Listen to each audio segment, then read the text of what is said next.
श्री गणेशाय नमः। ओम नमः शिवाय।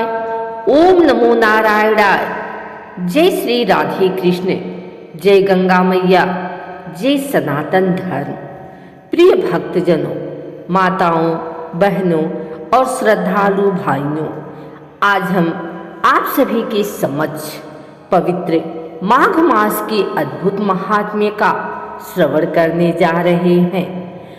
जिस माघ मास को देवताओं का भी प्रिय मास कहा गया है, जिस मास में किया गया स्नान, दान, जप और तप असंख्य जन्मों के पापों को नष्ट कर देता है, यह वही पावन मास है जिससे स्वयं भगवान विष्णु, भगवान शिव और माँ गंगा पृथ्वी पर विशेष रूप से विराजमान रहते हैं।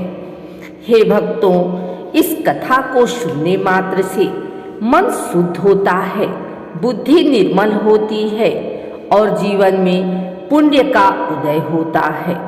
अब आइए श्रद्धा और विश्वास के साथ माघ मास महात्म्य अध्याय पहला शुभारंभ करते हैं। पुराणों में कहा गया है, माघो मासः पुण्यतमः सर्वेषां मासानां वरः, अर्थात माघ मास सभी मासों में सबसे अधिक पुण्यदायक है। जब सूर्यदेव मकर राशि में प्रवेश करते हैं तब माघ मास का आरंभ होता है।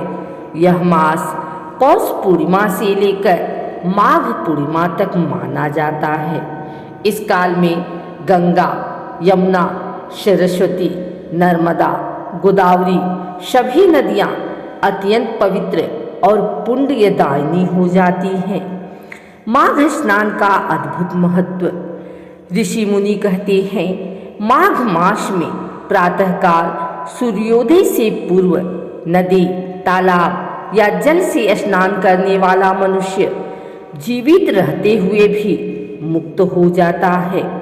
माघ स्नान से पाप नष्ट होते हैं, रोग दूर होते हैं, दरिद्रता समाप्त होती है, घर में सुख शांति आती है, मोक्ष का मार्ग प्रशस्त होता है। आइए सुनते हैं माघ मास महात्म्य की पहली कथा। सारे संसार के कर्ता श्री भगवान विष्णु, माता लक्ष्मी और देवी सरस्वती तथा श्री देवगुरु बृहस्पति जी के चरण कमलों में नमस्कार करके मैं इस माघ मास महात्म्य का वर्णन करती हूँ। एक समय श्री सूत जी ने अपने गुरु श्री व्यास जी से कहा, आदरणीय गुरुदेव, कृपा करके आप मुझसे माघ मास का महात्म्य कहिए, क्योंकि मैं आपका शिष्य हूँ। व्यास जी कहने लगे कि रघुवंश के राजा दिलीप एक समय यज्ञ के स्नान के पश्चात सुंदर वस्त्र पहनकर शिकार की सामग्री से युक्त कवच और शोभायमान आभूषण पहने हुए अपने सिपाहियों से घिरे हुए जंगल में शिकार खेलने के लिए अपने नगर से बाहर निकले। उनके सिपाही जंगल में शिकार के लिए मृग, व्याघ्र, सिंह आदि जंतुओं की तलाश में इधर उधर फिरने लगे। उस वन में वनस्थली अत्यंत शोभा को प्राप्त हो रही थी। वन में कहीं वृक्षों पर मोर नाच रहे थे, कहीं कहीं मृगों के झुंड फिरते थे, कहीं गीदड़ अपना भयंकर शब्द कर रहे थे, कहीं गैंडों का समूह हाथियों के समान फिर रहा था, कहीं वृक्षों के कोटरों में बैठे हुए उल्लू अपना भयानक शब्द कर रहे थे, कहीं सिंहों के पदचिन्हों के साथ घायल मृगों के रक्त से भूमि लाल हो रही थी, कहीं दूध से भरी थनों वाली सुंदर भैंसें फिर रही थी, कहीं पर गंधित पुष्प, हरी हरी लताएं वन की शोभा को बढ़ा रही थी, कहीं बड़े बड़े पेड़ खड़े थे तो कहीं उन पर पेड़ों पर बड़े बड़े अजगर और उनकी केचुलियां भी पड़ी थी। उसी समय राजा के सिपाहियों के बाजे की आवाज़ सुनकर एक मृग वन में से निकलकर भागने लगा और बड़ी बड़ी चौकड़ियां भरता हुआ आगे बढ़ा। राजा ने उसके पीछे अपना घोड़ा दौड़ाया, परंतु मृग पूर्ण शक्ति से भागने लगा। मृग कांटेदार वृक्षों के एक जंगल में घुसा और राजा ने भी उसके पीछे वन में प्रवेश किया, परंतु दूर जाकर मृग राजा की दृष्टि से ओझल होकर कहीं निकल गया।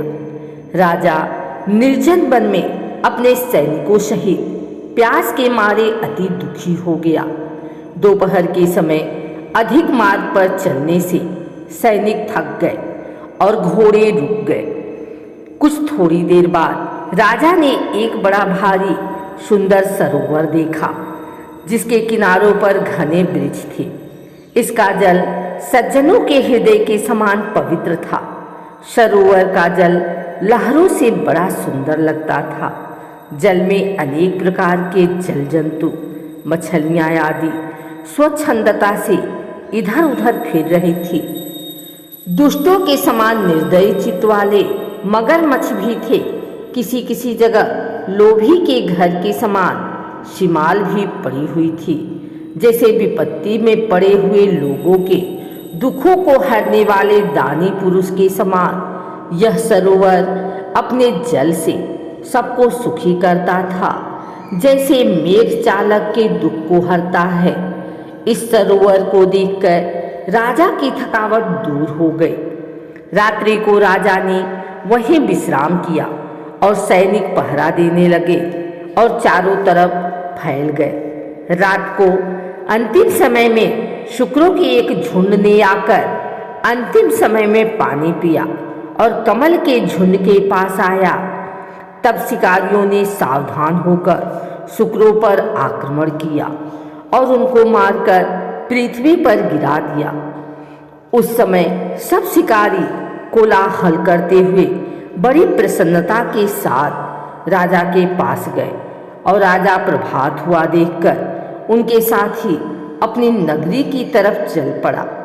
रास्ते में एक तपस्वी को देखा, जिसका शरीर तपस्या और नियम के कारण बिल्कुल सूख गया था, जो मृगछाला और वल्कल पहने हुआ था। राजा ने ऐसे घोर तपस्वी को देखकर बड़े आश्चर्य से उनको प्रणाम किया और हाथ जोड़कर खड़ा हो गया। तब तपस्वी ने राजा को कहा कि हे राजन, इस पुण्य शुभ माघ में इस सरोवर को छोड़कर तुम यहाँ से क्यों जाने की इच्छा करते हो? तब राजा कहने लगा कि महात्मन, मैं तो माघ मास में स्नान के फल को कुछ भी नहीं जानता।